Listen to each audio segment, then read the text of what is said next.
Hello there friends, it's Ashley here from the Loopy Lamb and theloopylamb.com, and thanks so much for stopping by the channel.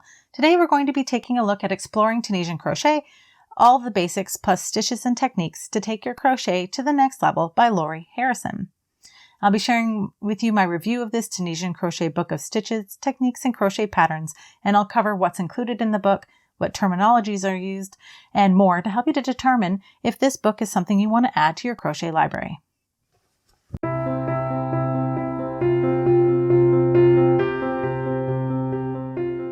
Before we get into the book, I always like to cover a little bit about the author so we know more about the person behind the book. Lori Harrison is the designer behind Lori Designs, and Lori is known for her beautiful and interesting Tunisian crochet projects. She designs primarily size-inclusive garments and accessory patterns, and this is her first book. So let's talk about the patterns that are included in Exploring Tunisian Crochet. There are 20 different crochet patterns included in the book, and the patterns are for a variety of wearable accessories. Now, I'm not going to list these all out. You can see the list here, and if you want to see the full list written out for you, it is available in the written version of this review, linked in the description box below. But you can see we've got a variety of scarves, cowls, shawls, hats, and mitts. The patterns vary in difficulty and use a variety of different stitches, and Lori uses a 4-level difficulty system. Level 1 being the easiest and level 4 being the most advanced. And on page 150 is a visual index, which I loved. And I haven't seen this really in too many books recently, and I think this is a really cool addition. We've got all of the patterns broken down into or grouped together into different difficulty sections. And we've got a picture of each of the patterns, which is super helpful because, although I try to remember, it's not always easy to remember the names of all the patterns that I want to make. So seeing a picture, I'm able to be like, oh yeah, that's the shawl I want to make. It's level 2, and it gives me the page, and off I go.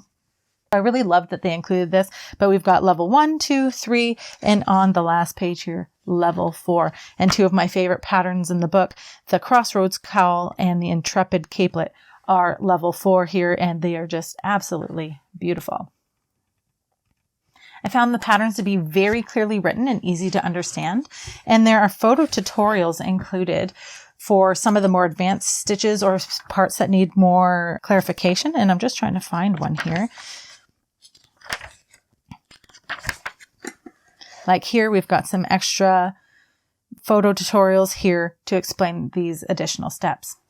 Now, when it comes to terminology, patterns for Tunisian crochet kind of have their own set of terminology, and it's not necessarily known as US or UK terminology because I believe both countries use the same terminology. So on page 56 is where you're going to find a list of all of the abbreviations that are used in the patterns and in the support section in the beginning of the book.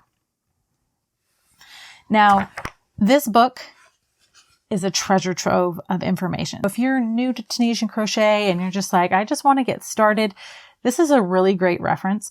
The first 54 pages of the book is all supports for makers.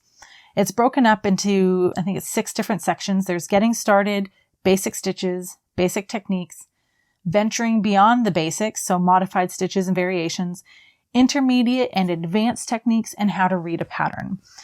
In these pages, you find step-by-step instructions for each stitch and technique, and step-by-step photos that are clear and easy to understand. They match up well with the instructions, and I didn't find anywhere I had any head-scratching situations like going on from them.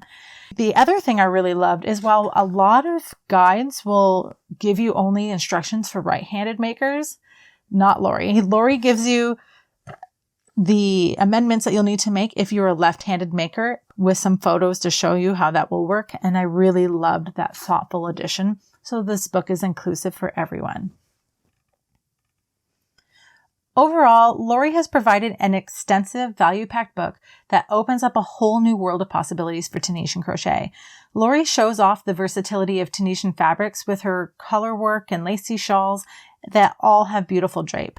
Whether you're new to Tunisian crochet and are looking to get started, or you're an experienced Tunisian crocheter looking for some more advanced stitches and projects, Exploring Tunisian Crochet is a must-have resource, and I'm so grateful for the opportunity to have checked it out. I am giving away a copy of this book to one lucky winner, so head on over to my blog, theloopylamb.com, also linked in the description box below for you, and you'll find the written version of this review, and on that page you'll also find a giveaway entry form and the full giveaway entry rules. If you have any questions about this book or experience that you'd like to share, please share it in the comments section below. I'll try to answer any questions that you may have. And I'd love to hear your experience with this book so our community can learn from your experience as well. And if you enjoyed this video and found it helpful, please hit that like button and please consider subscribing to this channel. Thanks so much for watching, friends. Happy crocheting, and I'll see you next time.